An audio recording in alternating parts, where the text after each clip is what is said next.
This podcast is made possible by listeners like you. Go to our website at wdtatpodcast.com and click on support to learn how you can be part of this effort to learn how to have better conversations, increase compassion, and build bridges, not walls. You can make a one-time donation or become a patron for as little as $1 a month and receive patron-only benefits. We made it to 20 episodes, you guys. This week's episode was made possible in part thanks to Dr. Renee Turner. Thanks, Renee, and now let's get into it.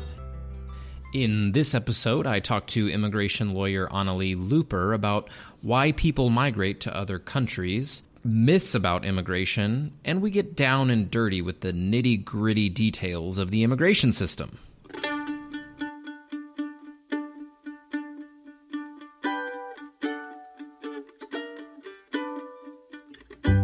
Welcome to the podcast where we talk about things we're not supposed to, learn how to have difficult conversations, and talk to people about what makes them different.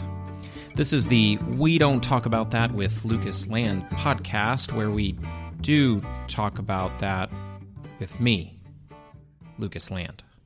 It's never the right place or time. It's imperceptible to the eye. It's never the right place or time. My guest today is Anali Gatlin. She is an immigration lawyer working with American Gateways in Waco, Texas. Welcome to the podcast, Anali. Thank you, Lucas. And I just realized I called you Anali Gatlin, but you're Anali Looper, and I even wrote that down. Oh my goodness! And you've been married for how long now? Almost 4 years. Yeah, that's way too long. That's okay. I'm still a Gatlin. It's my middle name. So. Yeah. Well, yeah, I've been good friends with your family and part of a community there in Waco for a long time. So old habits are hard to break and all of that. Mm-hmm. So the first question I wanted to ask is for you to just tell us a little bit about your journey deciding to go into immigration law. Like, what made you decide to become an immigration lawyer? What was that like, and what was that? And if you want, you may still be having some PTSD from law school that you would like to also share. If you're welcome to process your journey through law school, which I know is a very difficult process. You saw that journey, yeah. Yeah, I did. It's actually my second time this week to talk about my journey to becoming an immigration attorney, and I unfortunately don't have a succinct phrase for it because it wasn't just one moment. But sure. I think growing up with a mother who came to the U.S. when she was 17 from Uruguay, and her being a bilingual pastor and me being carted around to the homes of a lot of immigrants and listening to those stories, and growing up in a bilingual Mennonite church that has people on various phases of the immigration process. It's always kind of stories I knew and heard, and it was about people I cared about. When I was in college, I mentored a teen from our church who was undocumented at the time, and that had a profound impact on me, watching her experience around the age of 15 or 16 when she was hoping to get her license and realizing for the first time what it meant to be undocumented. That was a profound impact on her life, but then also mine. And so that story kind of started shaping some of my understanding of the immigration system and the injustice. And it was around that time that I, along with my sister and someone from the law school, Baylor Law School, started what is now Waco Immigrants Alliance. It was called the DREAM Act Alliance back in the day. And that teen from our church was also one of the leaders in the group as well. And it was really amazing to see her kind of take an advocacy role for her own issues and struggles and grow in leadership abilities. And that was a really powerful time for me. I think as far as becoming an immigration attorney, I kind of knew that I was interested in issues surrounding immigration. The attorney part came later. I had been out of school for several years, out of undergrad, and it was after the crash in 2008. And I think I felt a little stuck in the job I was in and knew I wanted to go back to school. And I had been thinking social work, but as I looked into programs, it didn't feel like it would give me the skills that I was looking to use in the immigration world. Mm-hmm. And an old professor, a friend of mine, suggested law school. And it was around that time I remembered having seen a lawyer from the Mennonite Central Committee giving a presentation on immigration several years earlier. And I had always been impressed by that presentation and thought it was really cool what she was doing, but never thought that was something I could do. Mm. And so after my professor mentioned law school, I spent about a week kind of secretly researching law school and immigration law, and then had a conversation with my family. I thought they would kind of laugh at me, but they were all like, oh yeah, I could totally see you doing that. And they're talking with the church, and then feeling commissioned by Hope Fellowship to go and do this for our community. Yeah. So that's the long story. No, that's great. Yeah, it's a journey and a process, and I think it helps people to understand, what motivates people to do this kind of work, because I know that especially immigration law is a difficult area. It can be really, really exhausting and really emotional, too, with the kinds of cases that you deal with. Right. One of the reasons I wanted to talk to you is because on the podcast, I'm talking to people about a lot of different things, but the focus is like, what are things that are difficult for us to talk about, and what can we do to help us talk about difficult things? Mm-hmm. And as I'm sure you are very well aware, immigration is one of those things that seems like we have a hard time having conversations, especially across divides where people disagree about what should be done or what the problem really is, or any number of different things. Maybe from your perspective, what do you think it is that makes this topic, this issue, so difficult and so polarizing to talk about? Sure. I think fear is probably the biggest factor in the polarization. I think people have, for all time, have been afraid of the other, and who the other is changed with cultures and time, and but right now the other is immigrants. And so I think politicians, but others have used that fear and capitalized on it and spread misinformation about immigrants and the immigration system that has only further drawn a wedge in our society around this issue. I think something, I don't know if it's particularly unique. It feels like it's unique to our time right now, but maybe it's not. That people feel like these issues are based on opinion and not facts. And so I've had some interesting conversations with people where it's as if whatever you feel is the reality. And I have to, it's interesting. I have to do it gently, but I'm actually an expert on this issue. So it's not just what you feel, but there are right and wrong. There are some things that are true or not true. And within immigration policy, yes, there's room for opinions, and definitely. But I think we forget a lot of times on a lot of different issues that there are reality, and then there's things that are not reality. And it's important for us to know what that is to have actual productive conversations. Yeah. I do want to talk more about this area of misinformation and opinion, and especially this idea that there aren't facts, or we can't appeal to facts. But before we do, I kind of like, when talking about immigration in particular, I really like taking this like 50,000 foot view of the human species and reminding us that one thing that marks Homo sapiens, human beings, for thousands and thousands of years is migration. And that's something that we've done all the time. And of course, yes, there have been conflicts because of migration throughout our history as well. But I think that something that I've noticed is that we in the U.S., in North America, we're aware that people have migrated to our country. We've been aware of that for a long time.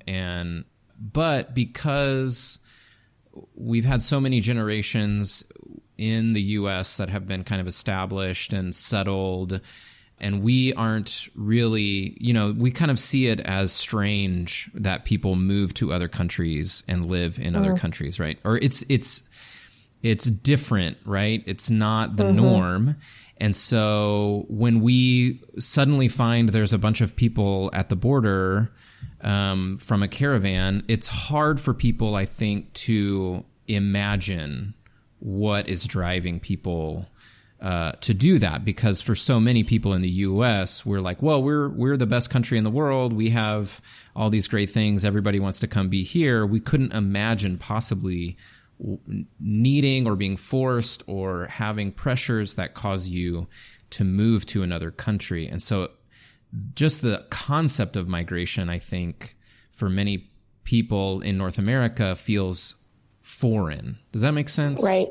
Yes. And I think also the fact that very few people travel outside of the country. And when they do, they're often traveling to resort areas. They're not meeting people in the countries that are sending high numbers of immigrants to the United States. And so they don't see, I can't imagine what would cause someone to flee their home. Yeah.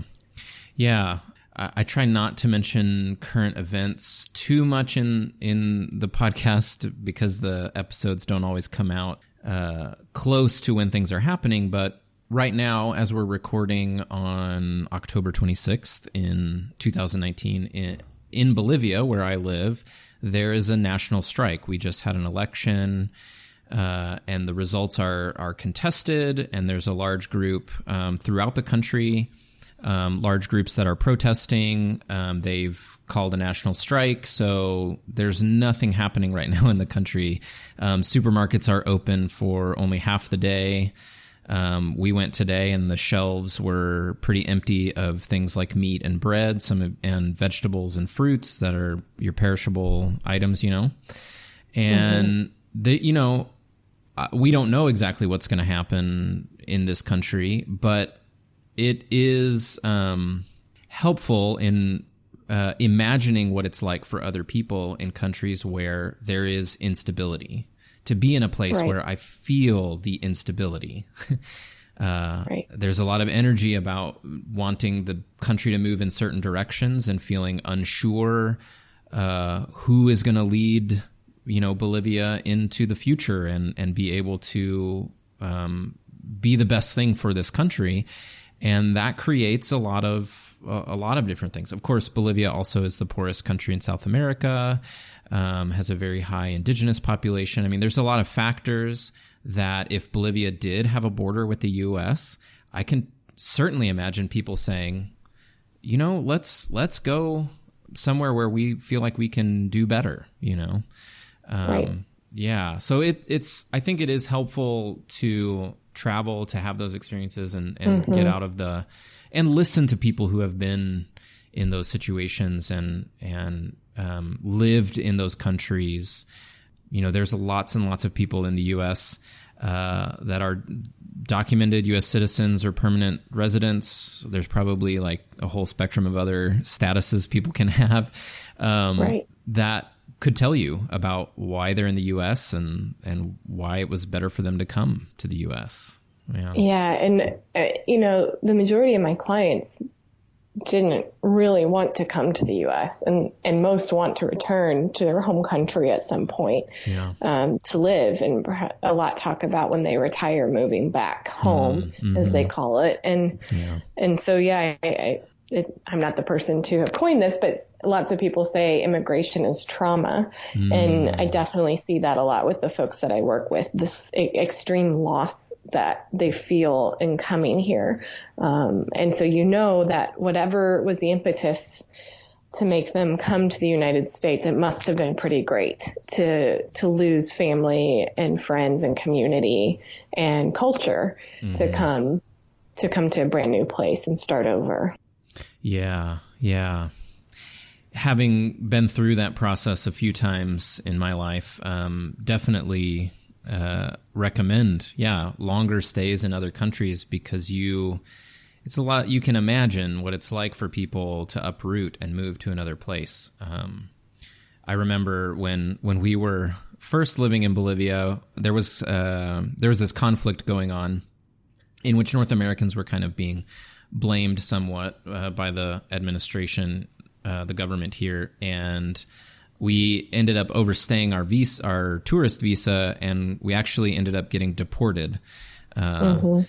And going through that process and reflecting on that process, it was very stressful and very difficult, felt very uncertain. And, we were very stressed out about that whole situation, and it happened kind of suddenly. But I also reflected on all of the ways that for us, it was very different going through deportation here in Bolivia compared to what people go through in the U.S. We had someone from our organization who is from another Latin American country, fluent in Spanish, and also very familiar with Latin American governments and how to communicate. And our organization also had a lawyer helping work on those issues. So someone was working on our behalf all the time. We had freedom of movement. We were allowed to go around the city and do whatever we needed to do while we were waiting to find out what was going to happen. Yeah, there's probably more things I could think of, but stay in a safe place to return to when you were deported. That's right. We were being deported to a country that we planned to go back to anyway. So yeah, that's another very, very good point. Anyways, I spend, I think, a little bit of extra time talking about this because part of what I think I want to hear, because you're an expert and I have you here, I want to hear some more of the more sort of nitty-gritty of the legal side of things. But I do want to make sure and emphasize that a huge part of the conversation around immigration, the reason that I think partly that it's so difficult is this lack of imagination. That it's so hard for us to imagine. And so then it's really easy to latch on to certain kinds of narratives about the people that are migrating. And that's easier than the hard thing of really trying to empathize and think about, like, well, what is it like in the country where they're from, and why is it like that, and why might they have felt the need to flee, Right. So with that said, what are some of the myths in the U.S. that people believe about immigration, or that you hear most often? Don't think we have enough time on this podcast for all of them. I think probably some of the biggest ones that immigrants are sucking our government benefits and going to bleed us dry, basically. And the reality is immigrants, undocumented immigrants, don't qualify for most government benefits. It's very rare that they might qualify for things like emergency health services.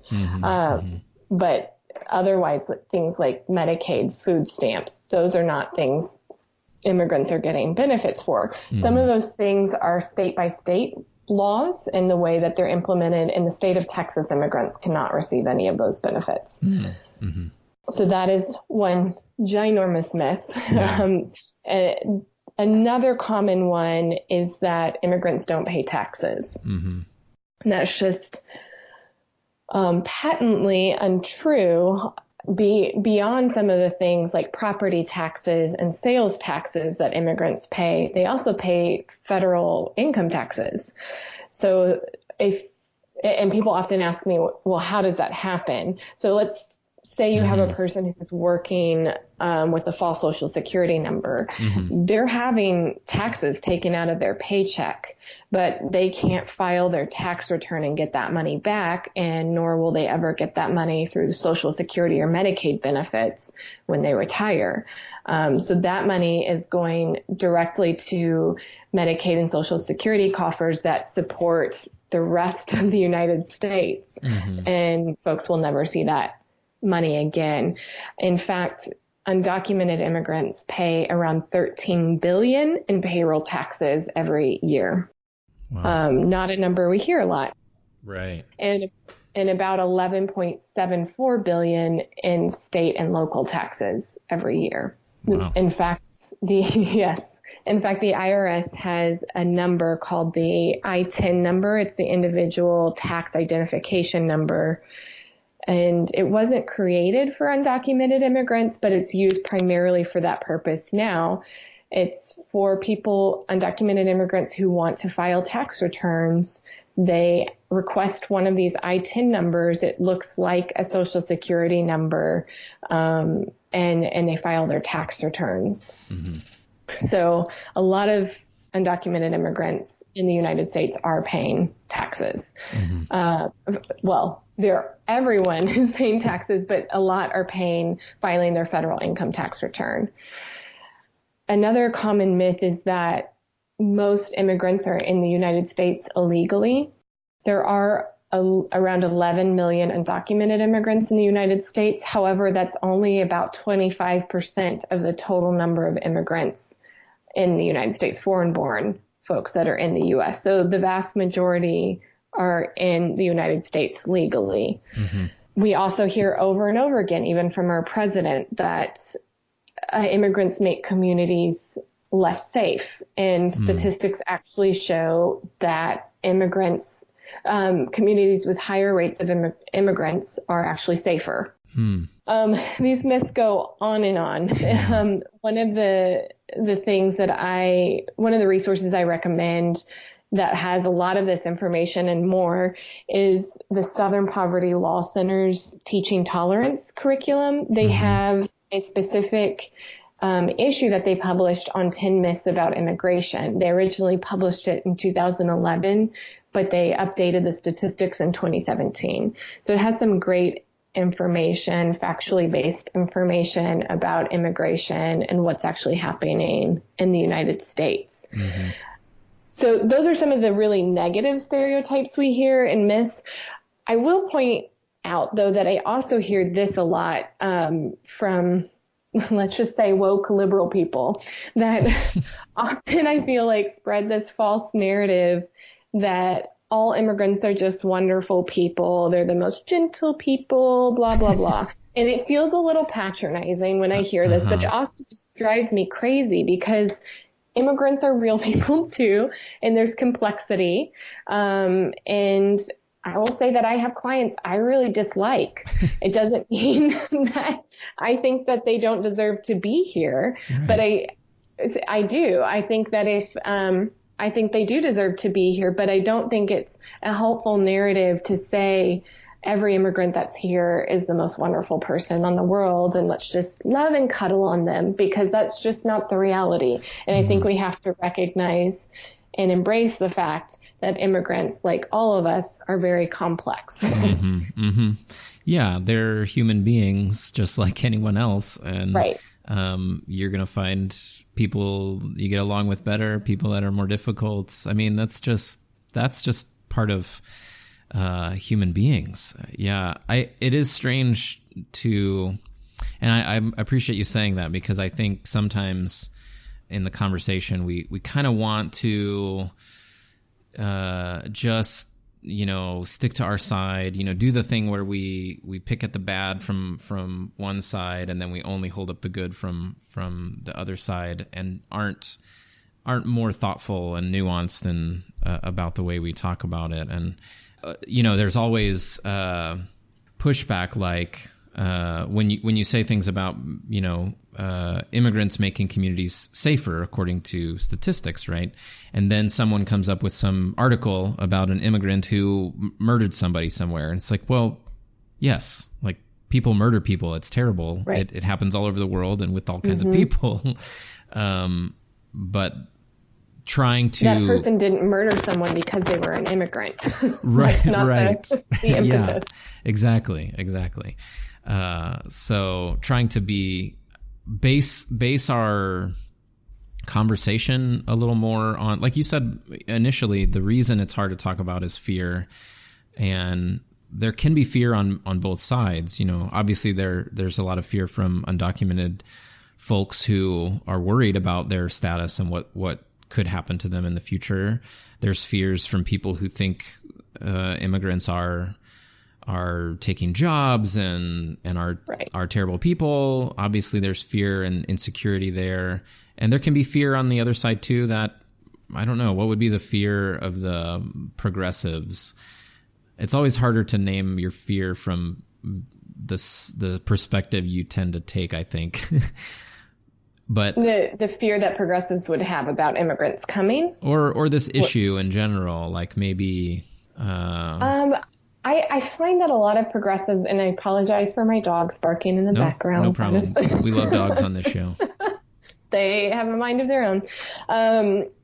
I find often that progressives espouse ideas about welcoming the stranger, but rarely want to have relationships with those that are different from them because it's uncomfortable. Yeah. And so I think that's where I see fear play out in the more progressive circles is, yes, I love immigrants, but I don't really want to have any friends that are immigrants, or I don't want my life to be changed by it. Yeah, the process of getting to know people and having to work through things with someone in their messy life is a lot more difficult. And then you have all of the extra barriers of maybe language and culture and all of those other things. And that's right. It's awkward. It's uncomfortable. It's way better in theory. It seems like a great idea in theory. Humans tend to avoid things that are uncomfortable. Most of us do. And so I think we have to, and that's where I think it's important, as you were saying earlier, to remember just all that immigrants go through to come to this country and the awkwardness that is there for them and the challenge that it exists. So I think those of us who are U.S. born citizens and feel in the majority in the culture, it can be uncomfortable a few times. That's not the worst thing in the world if we feel a little discomfort at points. I think it's probably the only way that we grow. So Right. So I have two areas. There are so many things we could talk about, and it probably would be good another time to even unpack more, like understanding better the process, because that's what comes up a lot is people saying this is how it works, or this is, and most of the time we're quasi-informed as non-lawyers, immigration lawyers. And I try to do my research and reading when I'm trying to discuss this with someone, but oftentimes I feel like I'm only partially informed, only enough to just be kind of dangerous. So I think it would be great to do this again and talk even in more depth about the immigration process. Sure. But two areas that have been in the news a lot this year, and that I keep hearing lots of people say different things about, that maybe you could talk a little bit about. One is this family separation policy that happened. Was it this year? Was it 2018? I'm not remembering. Well, it kind of ramped up last year. Yeah. I heard some people saying, well, this is a policy that Obama created and this isn't anything new, or trying to say. So based on, and I also felt like things were changing because of the president and the attorney general making statements and declarations or executive orders. And that even muddies the water further, where it's like, okay, they changed something and so it's being implemented somewhat, but is that a real legal change? Then there were challenges and, all of this sort of stuff. So it feels like it gets confusing very quickly, which perhaps was the point. But can you say maybe prior to what happened at that time, what has been the policy about families crossing the border and separating families and children and things like that? Yeah, so there's no policy that says parents should be separated from their children at the border.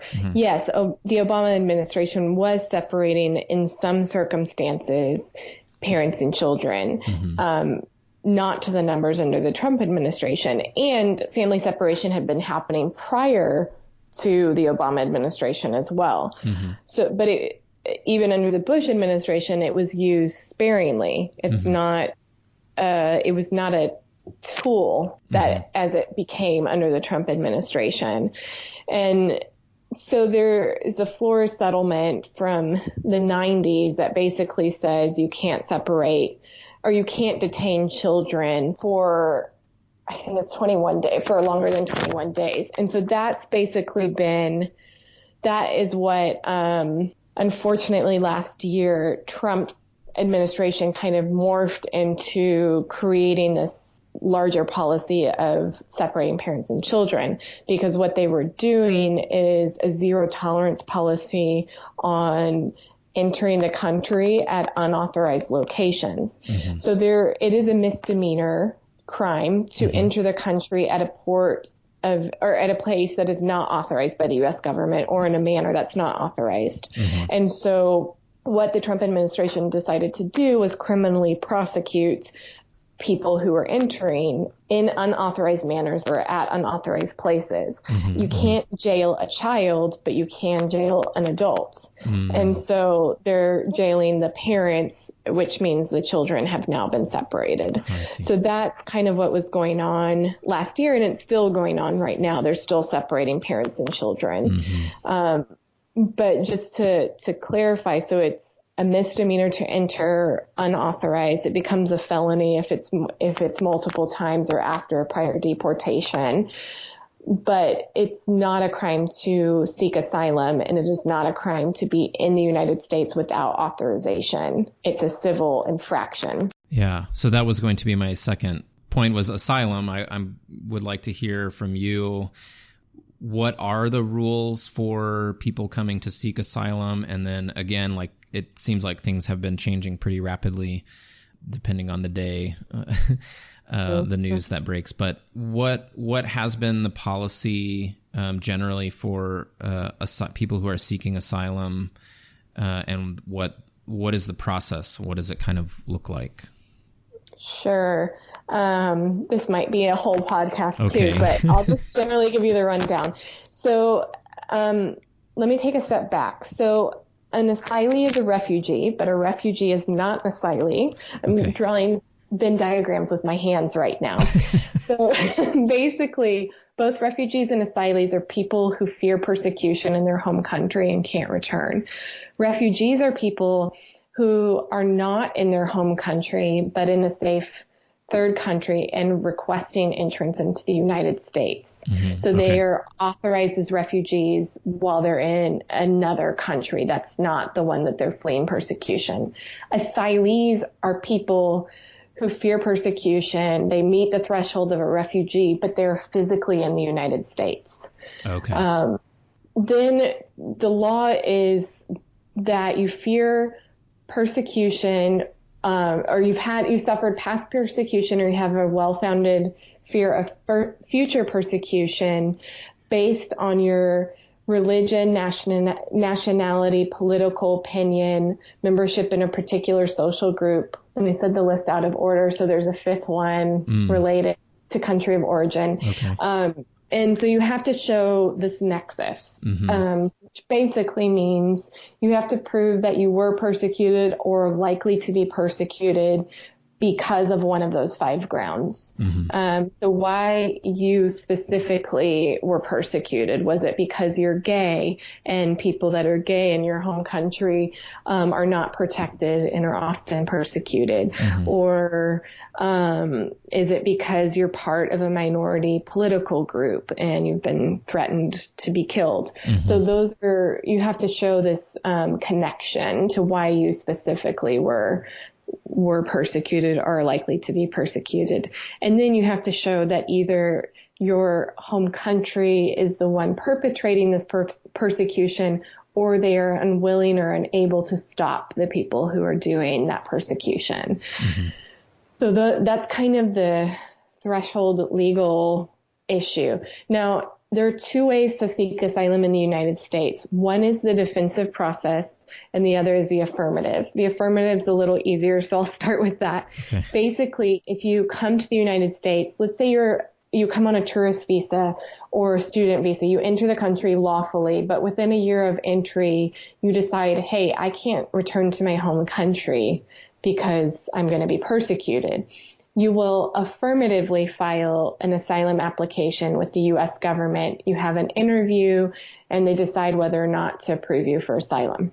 Defensive process, however, is when you've either been caught in or near the border or within the United States, and when you're caught by immigration, you tell them, I fear returning to my home country for persecution, then you get put in the defensive asylum process.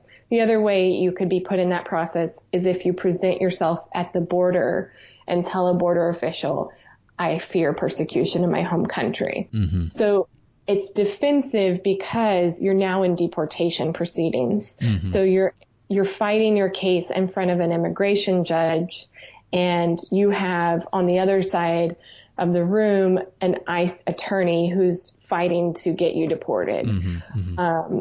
So it's an adversarial process. Yeah.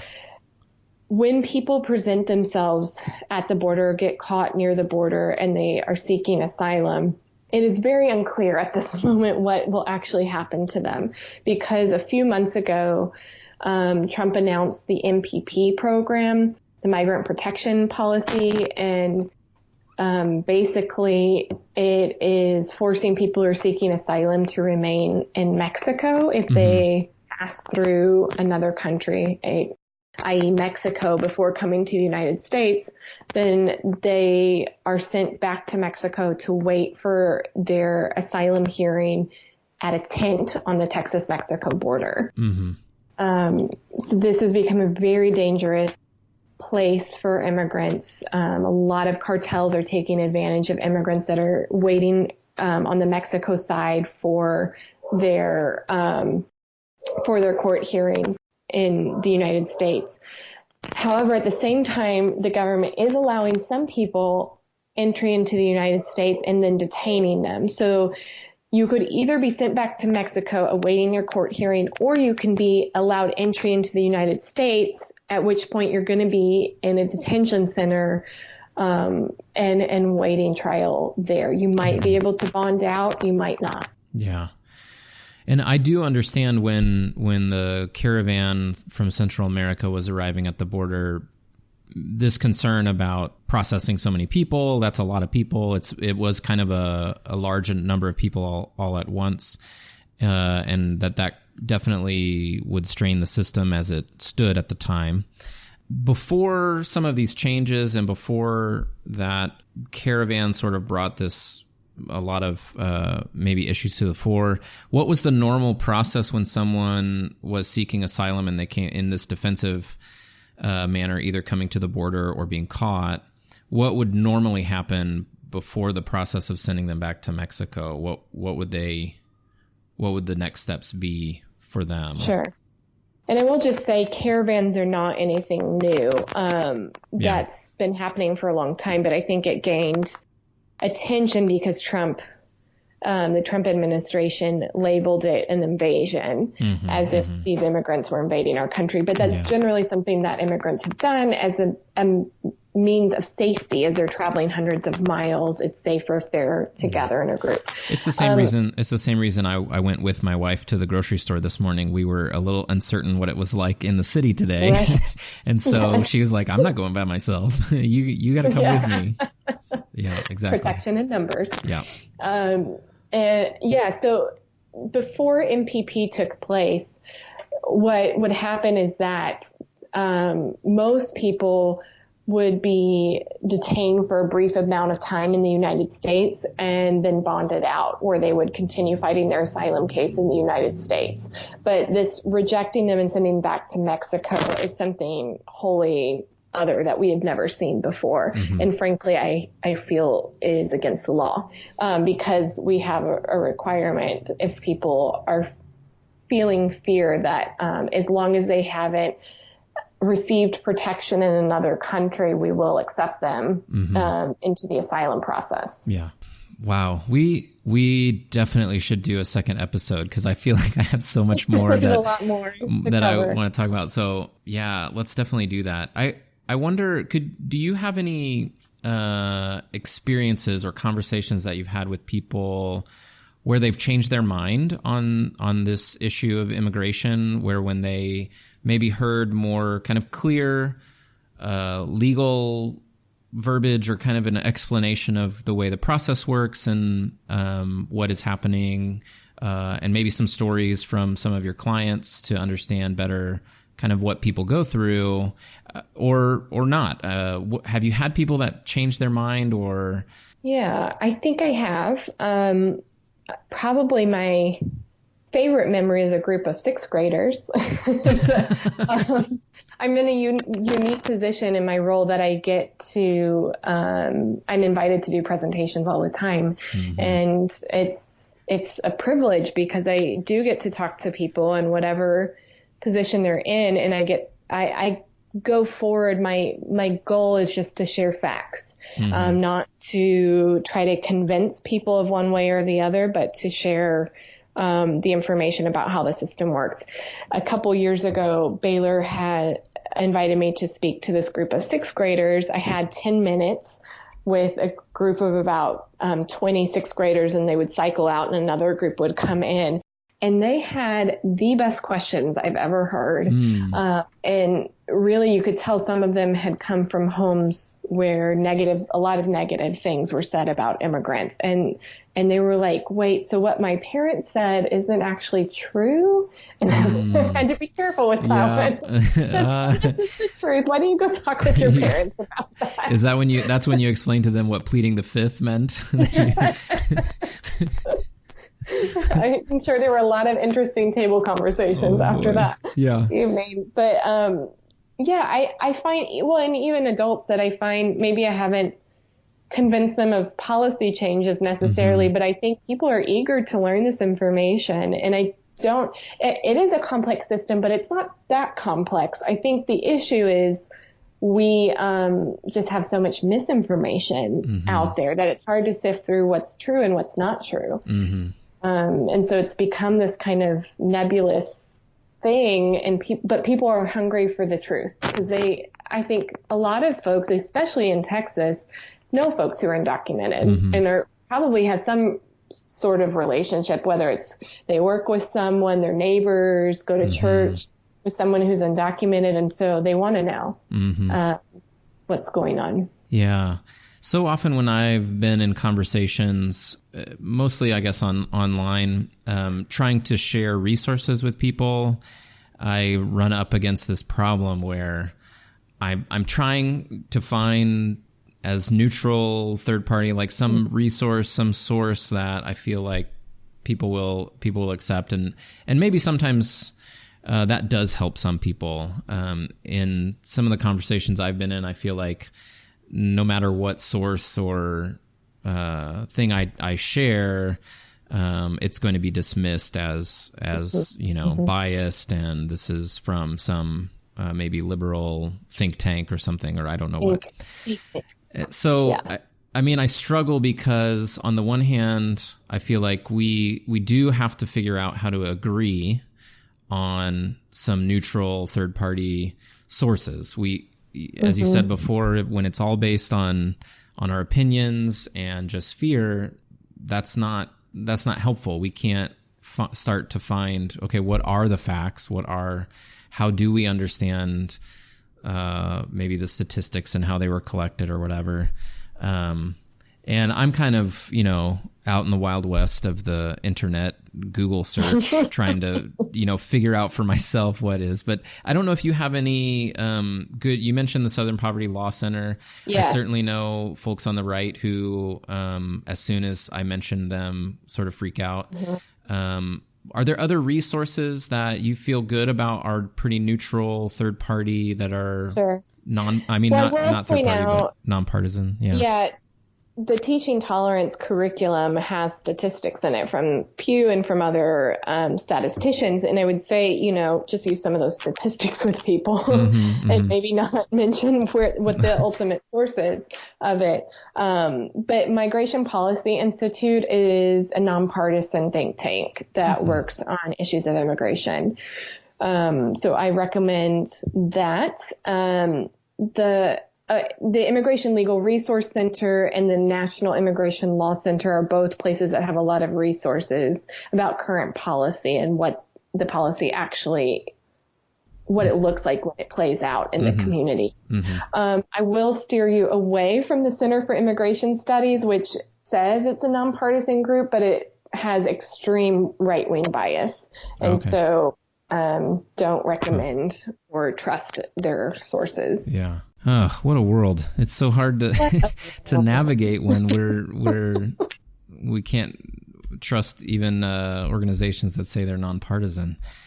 But I think that's part of why I wanted to do this podcast, because I do feel like we all have to try and start figuring out how to navigate this together and have better conversations, even when it's hard, even when we don't trust each other or trust what other people say, to try and, let's talk about that, I guess, and start there.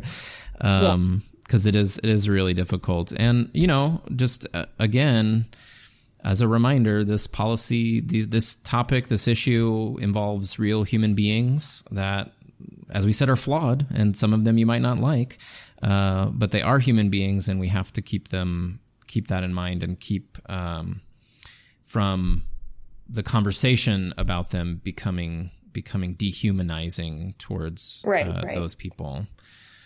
Man. Okay.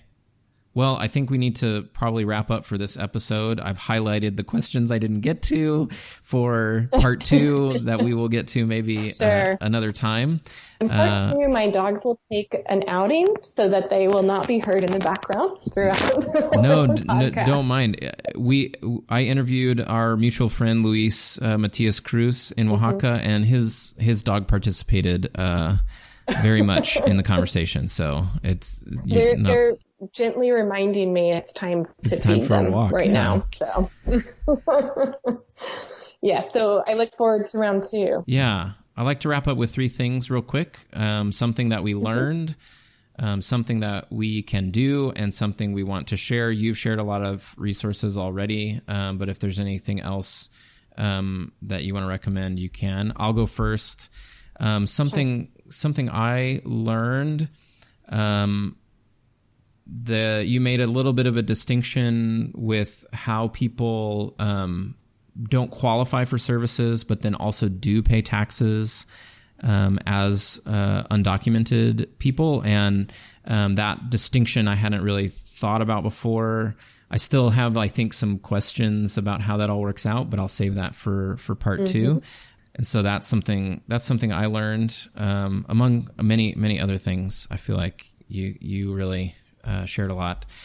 Something that we can do, I think, is do some reading and studying. And, if you feel uncomfortable with sources or trying to know, how do I know what is real and what the truth is, you probably have immigration lawyers in your area, that work in this area and can tell you some pretty just straight facts, and especially about the legal process. And so look for those people. Maybe there's some organizations you could recommend as well that people can reach out to that are nationwide that might be able to provide some information or point them to people in their community that can help, because that's another aspect. Connecting to people in your community, I think, is a big part of this. And our mutual friend, I do want to mention, I want to have her on the podcast maybe at some point. Andrea Kramer has started in, where do they live now? Indiana, I think. Yes. She started this nonprofit called Neighbor to Neighbor, which is basically just connecting people to immigrants in their community and trying to build a better, safer community by helping people connect to each other and get to know each other. And that really takes a lot of the fear and worry about this issue to a very personal human level. So, sure. Yeah, I think if people are looking for resources in their area, one recommendation is to look into the Immigration Advocates Network directory. It's a nationwide directory. Sorry, not in Bolivia at this point, Lucas, but you can enter your zip code and it pulls up the nonprofit immigration legal service providers in your area. And I find that's very helpful when I get people that are out of state or not in this immediate area that are needing services or have questions about immigration. And then again, the Immigration Legal Resource Center and the National Immigration Law Center have a lot of amazing information on their websites, also for advocates, not just for immigrants themselves, but for advocates who want to know how they can be good advocates and learn what the rights are of immigrants. Yeah, fantastic. Well, you've already shared a lot, but is there anything else that you learned or that you can recommend for people to do as an action step? Yeah, I think, and we talked about this early on, just the relationships and how important those are, and whether or not it's an immigrant, but someone that's different than you. And I just think that's so important for us to continue stepping outside of our comfort zones and get to know people and their settings and their contexts, and not just force them to enter into our context. And it's uncomfortable and it's awkward, but it's so worth it. And I think it makes us be better human beings. Yeah. All right. Let's get uncomfortable. Anali, thank you so much for taking the time to share your expertise and your experience. I really appreciate it. And like I said, I would love to have you back to unpack more of those things we didn't get to this time around. And tell Boaz and Ruby, tell them hi from me, and thanks for being on the podcast. Yes, thanks, Lucas. Talk to you later. Okay, bye. Bye. Thanks for joining us today on We Don't Talk About That with Lucas Land. If you like what you hear, make sure to subscribe so you don't miss any episodes. Help us spread the word by sharing it on social media. You can find us on Facebook, Twitter, and Instagram with the handle @WDTAT Podcast. You can also rate and review us on Apple Podcasts or wherever you get your podcasts. You can support the podcast by visiting our website at wdtatpodcast.com and clicking on support. You can make a one-time donation or consider becoming a monthly supporter through Patreon. You'll receive bonus content and access to patron-only benefits. Thanks for your support. We would love to hear from you. Leave us a voicemail by going to our website and clicking Send Voicemail. Your voicemail could be featured in a future episode. You can also email us at wdtatpodcast@gmail.com. Many thanks to Neil Curran and Infielder for the use of their music. You can find more of their music online at infielder.bandcamp.com. A final thought from Brené Brown. The willingness to show up changes us. It makes us a little braver each time. Until next time, keep showing up and keep being brave. What are you gonna do?